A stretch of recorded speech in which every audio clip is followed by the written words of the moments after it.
Hello everyone, welcome back to our YouTube channel forward studies. आज की video में भी डिस्कस करने वाले हैं हम प्रीवियस ईयर क्वेश्चन पेपर्स को। और इसके पहले अगर आपने चैनल को अभी तक सब्सक्राइब नहीं किया है, चैनल पर आप नए हैं तो हमारे चैनल को सब्सक्राइब कर दीजिए। हमारे चैनल का नाम है फॉरवर्ड स्टडीज़ और आज हमारा डे 3 है क्वेश्चंस का। ठीक है, डे 1 और डे 2 की वीडियोज़ हम अपलोड कर चुके हैं। आप डिस्क्रिप्शन बॉक्स में जाके उनके लिंक्स प्रोवाइड कराए हैं, वहाँ से जाके आप उन वीडियोज़ को देख सकते हैं। इसके अलावा अगर हम बात करें कि आज हम कौन से क्वेश्चन को डिस्कस करने वाले हैं, क्वेश्चन नंबर 31 to 45। ठीक है, इसके पहले वाली जो 2 वीडियोस हम अपलोड कर चुके हैं उनको आप जाके देख सकते हैं। As I told you, question number 31 से शुरू करेंगे। क्वेश्चन नंबर 31 में हमसे पूछा गया है Walford's guide to reference material is published by. ठीक है, तो किसके द्वारा ये मटेरियल जो है वो पब्लिश किया गया है? तो option number 2 is the right answer, library association publishing. कहाँ पर? लंदन में। ठीक है, तो यहाँ से हमारा ऑप्शन 2 जो है वो सही निकल कर आता है। इसके नेक्स्ट जो क्वेश्चन है, क्वेश्चन नंबर 32। क्वेश्चन नंबर 32 में हमसे पूछा है the tag 250 in mark 21 indicates. यहाँ से जो हम मार्क 21 की फुल फॉर्म हमें पता होनी चाहिए। क्या है?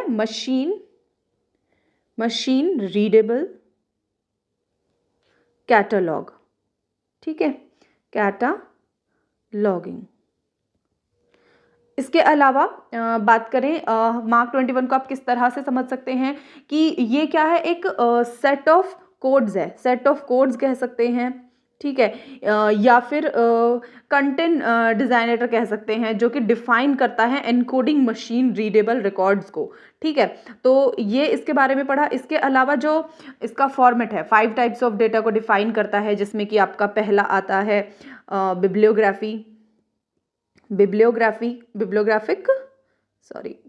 ग्राफिक। ठीक है, सेकंड है होल्डिंग्स। थर्ड है अथॉरिटी। ठीक है, फोर्थ है आपका क्लासिफिकेशन। और फिफ्थ आ जाता है कम्युनिटी इंफॉर्मेशन। ठीक है, तो यहाँ से हमने मार्क 21 के बारे में पढ़ा। क्वेश्चन क्या था हमारा वो देख लेते हैं। क्वेश्चन में था that tag 250 in mark 21 indicates. So क्या इंडिकेट करता है? एडिशन स्टेटमेंट को। ठीक है, सो ऑप्शन 2 हमारा राइट आंसर होगा। क्वेश्चन नंबर 33 में हमसे पूछा है public relations helps to establish the dash within a community. तो पब्लिक रिलेशन के बारे में पहले हमें पता होना चाहिए। ये क्या है? एक it's responsible for buildings and maintaining relationships with the public, और उसके साथ साथ में मतलब मैनेज करता है कम्युनिकेशन जो कि अलग अलग पार्टीज होती हैं उनके बीच में। ठीक है, so basically it's responsible for buildings and maintaining relationship with the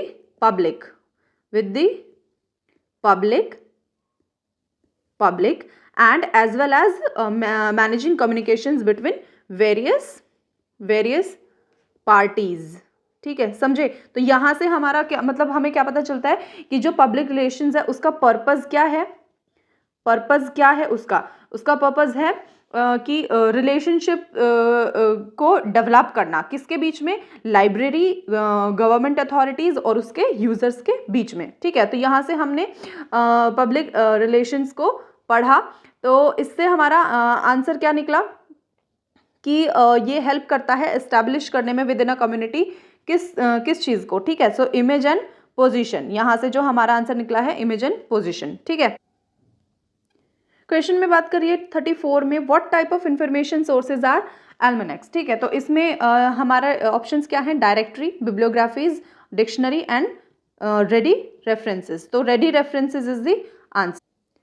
question number 35 में पूछा है IFLA is a member of which. ठीक है, सो यहाँ पे हमारे ऑप्शंस है IFLA and the Commonwealth Library Association, IFLA and FID Library Association, या Commonwealth Library Association, American Library Association and library association. तो यहाँ से जो हमारा आंसर निकल के आता है वो कौन सा है? Answer number 1, IFLA and Commonwealth Library Association. यहाँ से जो इफ्ला की हमें फुल फॉर्म जानने को मिलेगी वो है इंटरनेशनल, एक सेकेंड क्लियरली दिखेगा, ठीक है, international federation of library Association and institution कह सकते हैं, ठीक है, इंस्टीट्यूशंस। ये इसका जो फाउंड ईयर है वो कौन सा है, 1927 कह सकते हैं कि कब ये हमें इसको फाउंड कब किया गया था, 1927 में। और जगह आप लिख सकते हैं प्लेस एडिनबर्ग यूनाइटेड किंगडम, ठीक है। तो इसके बारे में हमने थोड़ी सी नॉलेज ले ली है कि इसकी जो फुल फॉर्म क्या होती है, फाउंड एरिया इसका कौन सा है और प्लेस क्या है, ठीक है, मतलब विच कंट्री। क्वेश्चन नंबर 36 में हमसे पूछा है which of the following does not come under 7 lamps of conduct for library professionals. तो 7 lamps of conduct for library professionals कौन कौन से हैं। First one is impersonal book selection. Second जो है service before self. Third is split mind, ठीक है। Fourth is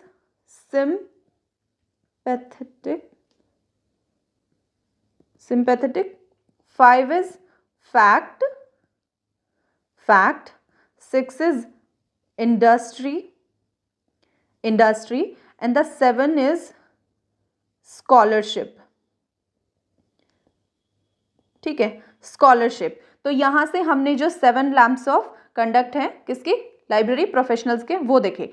अब इन्होंने बोला है कि कौन इसके अंडर नहीं आ रहा है यहाँ से, तो कौन सा नहीं है, first. So first one is the right answer, privacy, ठीक है। क्वेश्चन नंबर 37 में हमसे पूछा है which topology is each computer connected to every other computer. So star, bus, mesh या फिर रिंग, मैश, ठीक है। Third answer is the correct. Question number 38 के बारे में बात करें, information literacy does not include the following activity. तो सेंडिंग द इंफॉर्मेशन ऑप्शंस में है, evaluating information, analysis information and finding information. तो जो एक्टिविटी होती है इंफॉर्मेशन लिटरेसी की, उनमें से कौन इसमें इंक्लूड नहीं है, तो ये वाला जो है वो इसमें नहीं आता, बाकी ये जो तीनों हैं ये इसके अंडर आते हैं। तो यहाँ से हमारा आंसर क्लियरली हमें दिख रहा है सेंडिंग द इंफॉर्मेशन, ठीक है। क्वेश्चन नंबर 39 में पूछा है हु डेवलप्ड बिब्लियोग्राफिक क्लासिफिकेशन, ठीक है। अब तो यहाँ से बिब्लियोग्राफिक क्लासिफिकेशन को थोड़ा सा पढ़ लेते हैं। इन्होंने बोला है कि इनमें से कौन है जिसने उसको डेवलप किया है, तो हेनरी ई ब्लेस जो हैं उन्होंने इसको डेवलप किया है या क्रिएट किया है बोल सकते हैं। और पब्लिश कब किया है, 4 वॉल्यूम्स में इसको पब्लिश किया था बिटवीन ये हुआ था 1940 टू 1953, ठीक है। इसके ये आपका ईयर है। इसके अलावा बिब्लियोग्राफिक क्लासिफिकेशन को हम लाइब्रेरी क्लासिफिकेशन, बुक क्लासिफिकेशन या फिर आप बोल सकते हैं क्लासिफिकेशन भी बोल सकते हैं।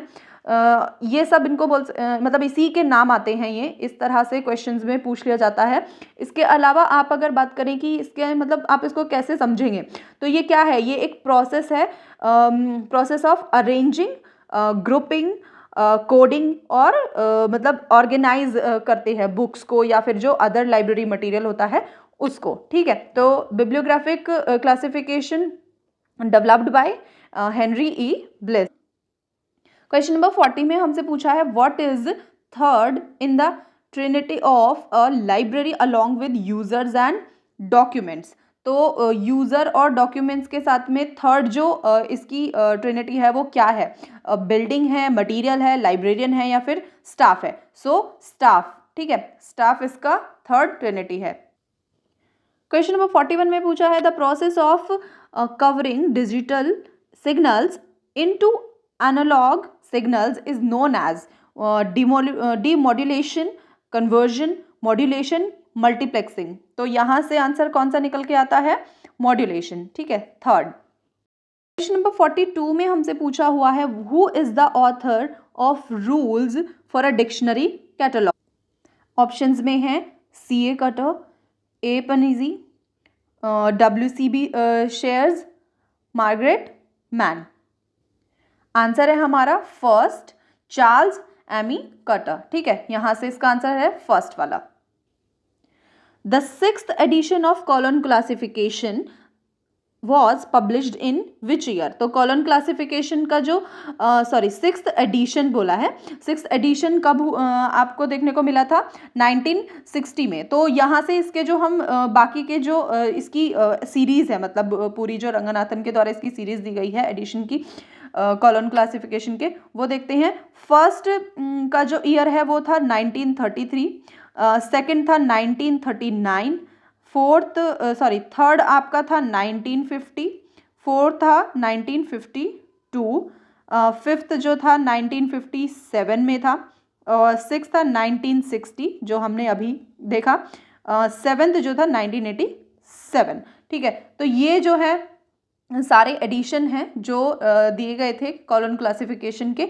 ये ईयर आपको याद रख लेने चाहिए क्योंकि ये कोई भी क्वेश्चन के फॉर्म में आ जाता है। ठीक है, क्वेश्चन नंबर 44 में पूछा है, what are the techniques of marketing? तो यहाँ से जो हमारा आंसर होगा, ऑप्शंस देख लेते हैं। Designing and system designing, organization analysis, cooperative analysis, market analysis, user analysis और प्रोडक्ट डिजाइनिंग। तो यहाँ से जो आंसर हमारा निकल के आता है मार्केट एनालिसिस, किसकी? Techniques for marketing. ठीक है, यूजर एनालिसिस और मार्केट एनालिसिस।